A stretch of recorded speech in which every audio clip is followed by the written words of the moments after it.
Hi everyone, welcome back to my channel, Divine Orchid. And today I actually have a special guest, Justy. Hey. You may know him as Justin from my previous videos. So Justy actually is a Chicago Reader nominee for Best Pop Artist. Isn't that wild? I know, crazy, right? As well as he's on the Reparations Committee in Evanston. And he does have an album coming out soon, which we're going to talk about more. And I'm going to link his profile and music down in the link below. Is there anything you want to tell them about yourself?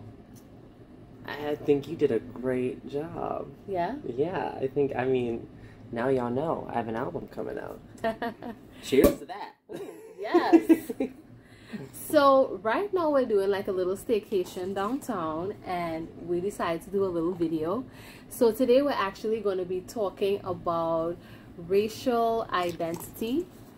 And I guess I'm going to hand it over to Justin to talk about why we chose to talk about racial identity tonight. Wow, racial identity. I mean, I've had an interesting relationship with identity in so many realms, in so many ways throughout my life, in many different aspects of my life.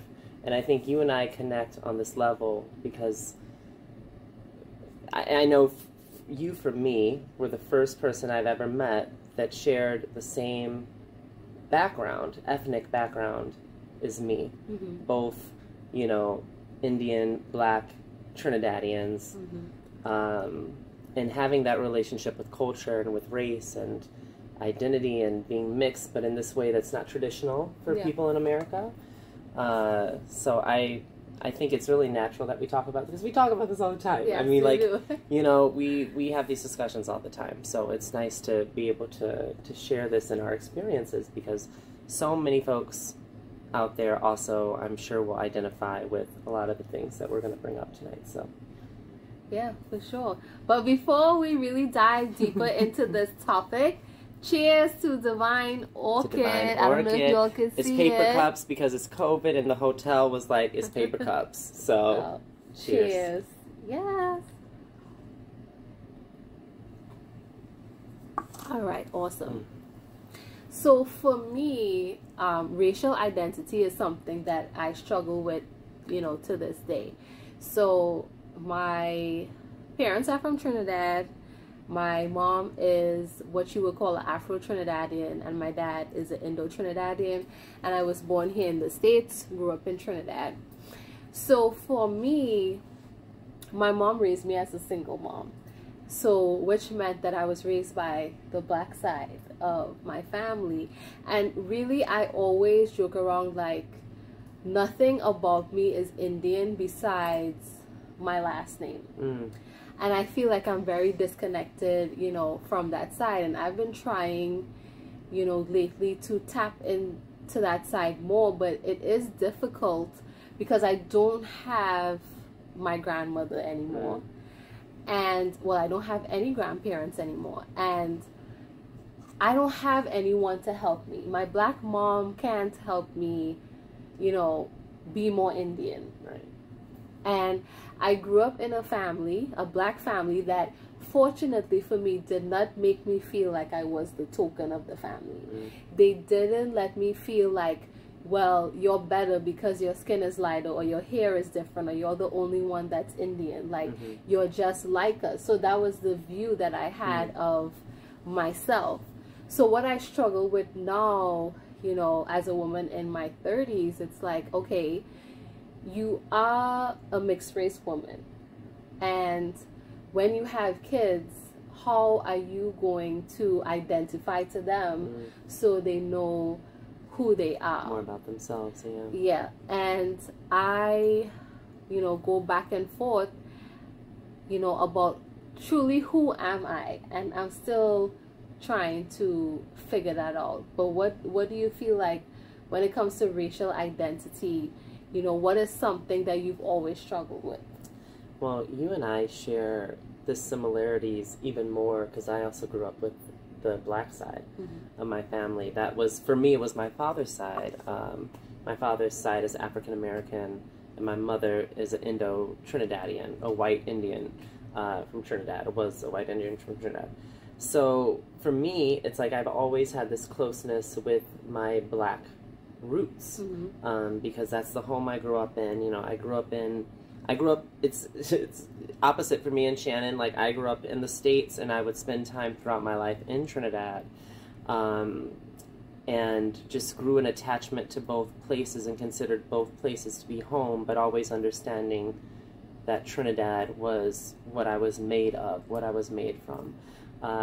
And growing up in the black American home, growing up in the church and having these connections to the black culture here, it was hard because I did feel different than my family. I wasn't the only mixed kid, though. You know, there were other mixed kids in my family, but I was the only one from Trinidad, right? So that's what I struggled with, because then I'd go back to Trinidad and like have this craving to connect, right? But then like Trini living's very like simple. It's very like easy, you know. It's very like structured and almost routine, and I don't think that anyone quite understood what I needed to feel connected to that part of myself, because that is my Indian culture, you know, and that is my Indian home, with my Indian grandmother, my Indian great-grandmother.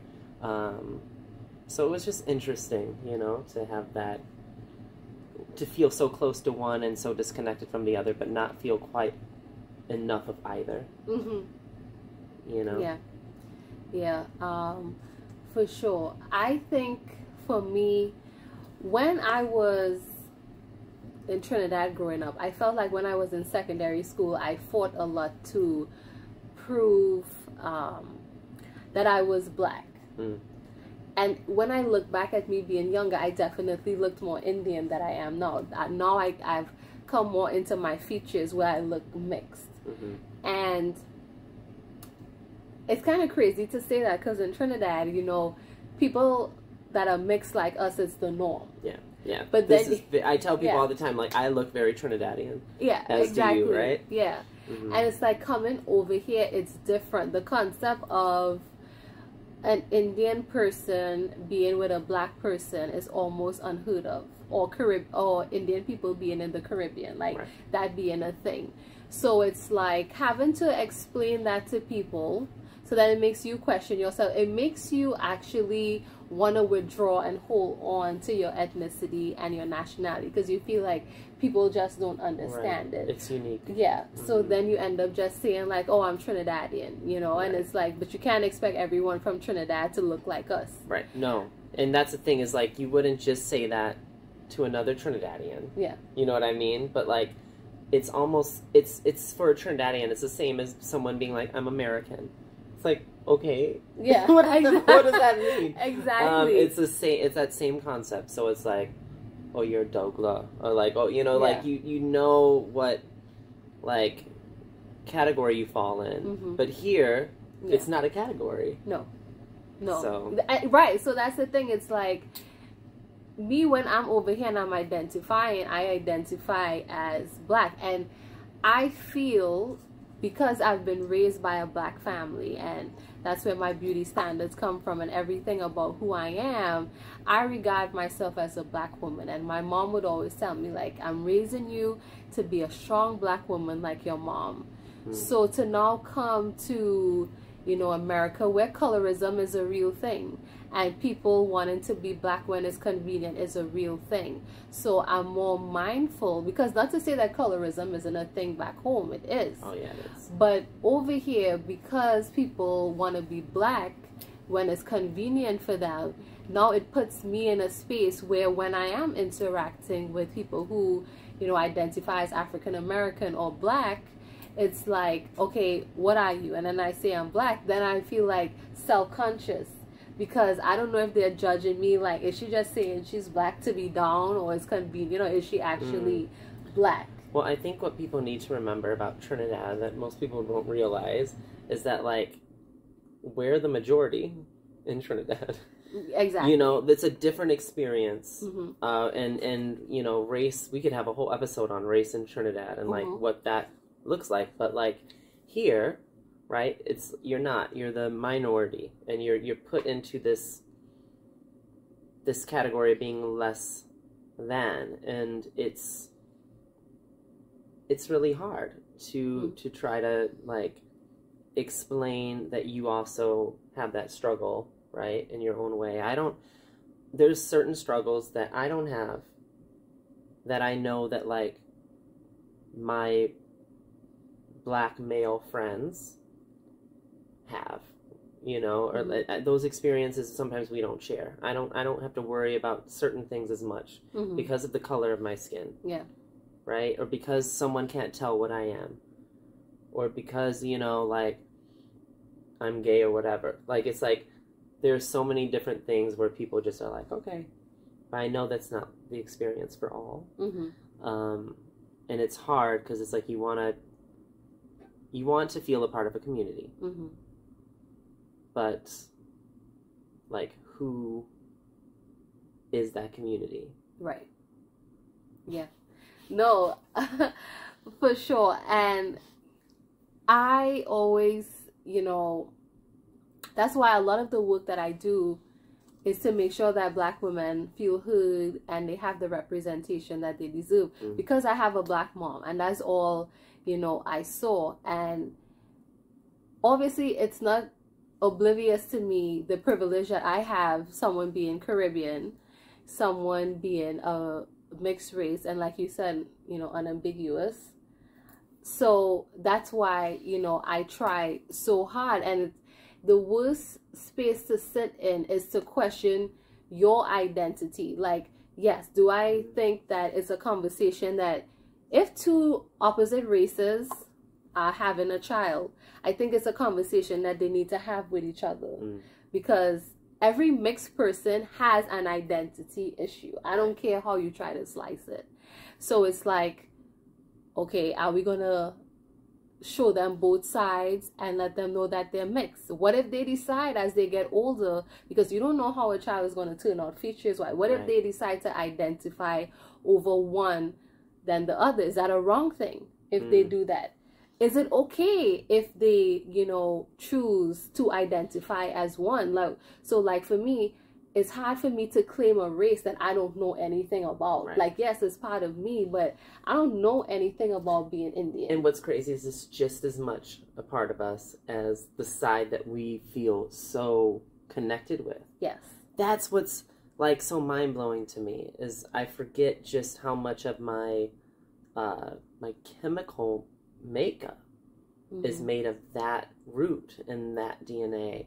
And there is this draw, and we talk about this all the time, like this draw to that and wanting to feel connected to that. And we've done things to try to connect with that. Yeah. If you've never seen the gorgeous photos of Shannon that Justy took, like so beautiful. It was such an amazing experience. I'll never forget that for so many reasons that you know exactly what I mean. But anyway, just connecting to that part of yourself that fills just as much of your soul as anything else. It's just it also feels like hard to connect with that and find ways to connect with that, because it's such a big part of you, right? And it's like so important that you just don't know how to do it, and you know you can't do it carelessly because it's important. Yeah, no, definitely. And how are we gonna do that? How are we gonna, you know, like I ask myself that all the time, like how, because there's been moments, right, like you've celebrated Diwali at home, like that's moments like that where I feel really connected. And that's the nice thing about Trinidad, is like so many of our traditions and our foods and our culture is based off of Indian culture, so most of it, honestly. And so much African culture as well, and Spanish culture. I think about Christmas in Trinidad. It's so, you know, so like, I don't know. It's just nice. I have felt moments of being close to it, but never like fully immersed. Yeah, no, definitely. But I think that people now are starting to have conversations about it. I think Nicki Minaj, you know, coming to prominence definitely helped because, but then that's the part that I struggle with. Nicki Minaj and I are mixed the exact same way. Mm-hmm. And obviously she looks more black than I do. But Nicki Minaj identifies as a black woman. Right. And we identify her as such. So what's the difference with me saying the exact same thing? And it's because people don't really understand, you know, the roots. And like with Kamala Harris coming, like that's another big thing, you know, being someone who is a child of someone who is Indian and black. From the Caribbean. Exactly. Like Kamala Harris, I tell people all the time, like that's the closest I will probably ever see to someone who looks like me in the White House. Mm-hmm. It's really special, and though, you know, I'm not going to get into politics, yes, of course, but you know, I have my moments how I feel about Kamala, you know, of course, but she, just for that reason alone, her being in office is really special. It's nice. It's nice to see more and more people with our background take up space in mainstream culture.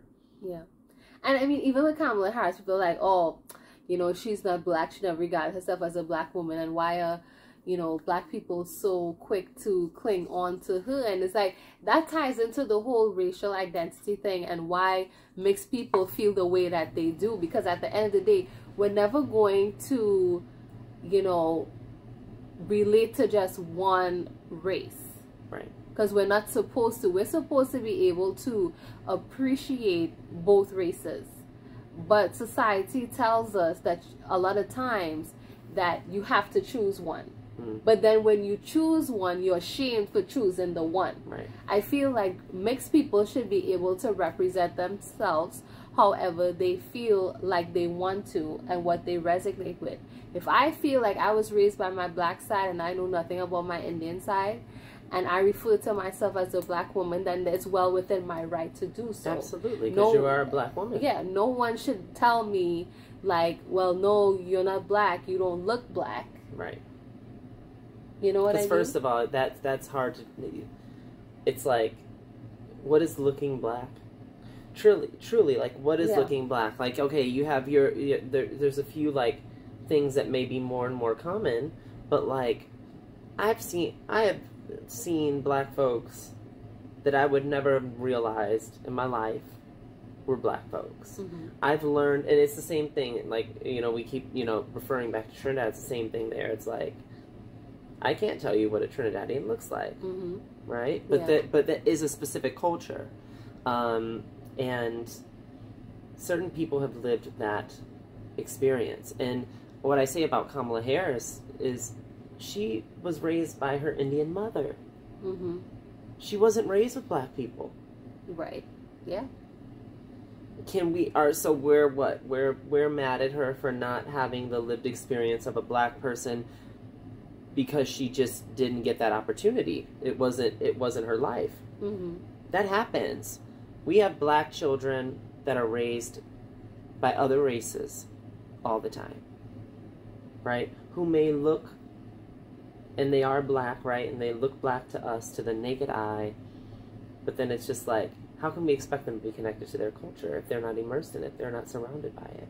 They don't have access to it. I guess because people's defense is going to be like, because they look black. And if a cop was to pull them over, they're black. He is black. And no one's saying he's not black. You know? It's like, but we're talking about experiences. And I think that is what really connects you and ties you to culture. Because you and I both did not have strong experiences in our Indian culture, but had all of our experiences in our black culture.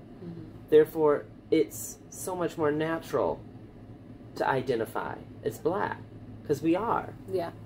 Yeah, no, for sure. But we also are Indian, and we can...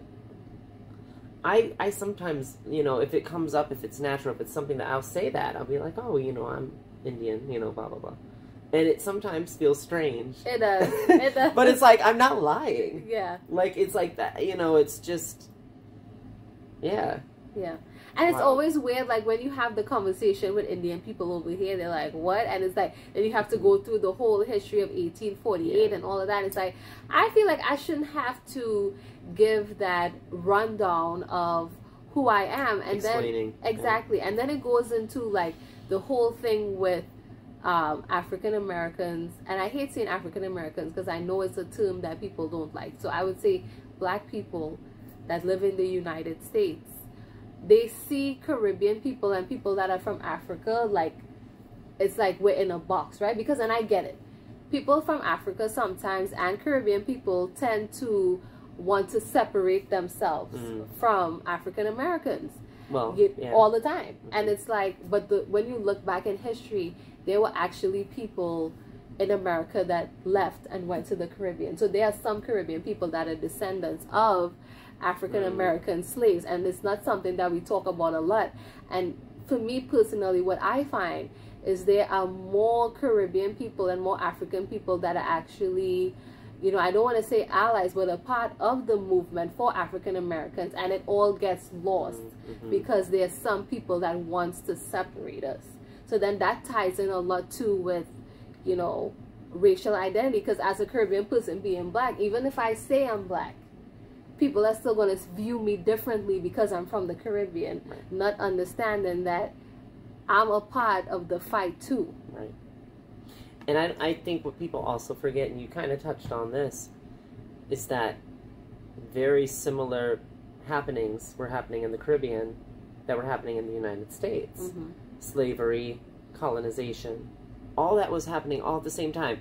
Christopher Columbus, you know, set his nasty feet on Trinidad too. You know what I mean? And most of the Caribbean. So I think it's important to remember that. So while, and I think this is more so a message to other Caribbean people, is like, we shouldn't feel so disconnected. I mean, I truly don't, because I come from like both, you know, I have African American roots and Indian Trinidadian roots. So it's like, both of those are results of slavery. Both of those are results of colonization. Both of those are the results of just things that happened and occurred in history. So I don't feel like we should be so disconnected. Yeah. But I guess because people's defense over here is like, well, y'all didn't have the Jim Crow, you know, era and civil rights, you know, and all of that. And that is true. But then we can always play the back and forth game. Like, well, the Caribbean had this, and then, I mean, you know, it never ends, because that's what white supremacy is. It's constantly driving that wedge of separation between us. Because if we stand together, we're undefeatable. Yes. You know, and yeah, but every place that has gained any kind of independence from the hands of colonizers is through a battle. I mean, independence wasn't just like handed over, you know, to these to countries. So I think that we all need to remember that there's folks fighting all over the world for their freedoms, for basic just resources. You know, it's wild. Yeah. Well, I think, you know, we touched on a lot tonight, and obviously this is going to be, you know, a continuous conversation, because I can't sit here and say, you know, as of January 29th that I've fully come into my identity. Is something that I struggle with every day. And I don't know when I will fully come into my true identity. I don't know if it's me, you know, having a child and, you know, explaining who they are is going to help me find who I am. And I know I fight so hard for representation is because chances I am going to have an African American child. Their dad is probably going to be African American. He's gonna be. Yeah. You know, and, you know, I so happen to have a mom that's Indian and black, you know, from the Caribbean. But what if my child, you know, looks black? because you don't know how your child is going to come out. People could see me and say, oh, well, you know, her child is probably going to come out X, Y, and Z, but we don't know that. No. You know, so it is definitely something to digest. If you are a parent or you have, you know, a family member that is of mixed race, I definitely think it's something that you should talk about as a family. I think as a community, you know, a lot of times we don't give grace to mixed race people and the identity crisis that they do go through as individuals, because, you know, we think that, oh, they have, you know, this texture here and this complexion, so life is easy for them, but you never really truly belong to one race.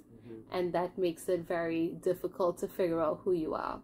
So thanks for watching this video with me and Justy. Thank you. Leave your stories below. If you're mixed or you have children that are mixed, or just experiences that relate to this, let us know. Let Shannon know, so to let me know. Yeah, for sure. Yeah.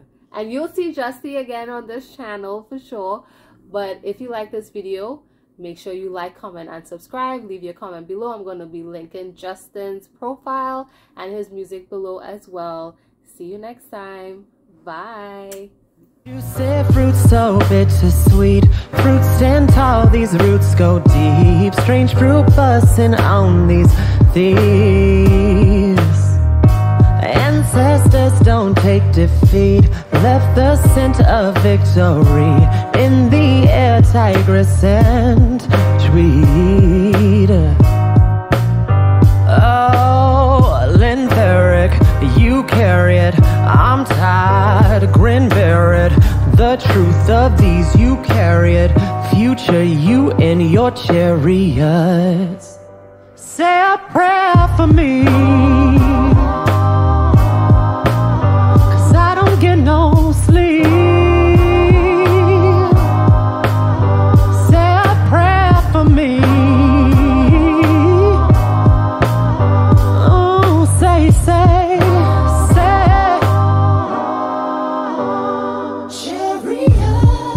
But I've been rallying the troops, chariots a flaming line behind my Maziku.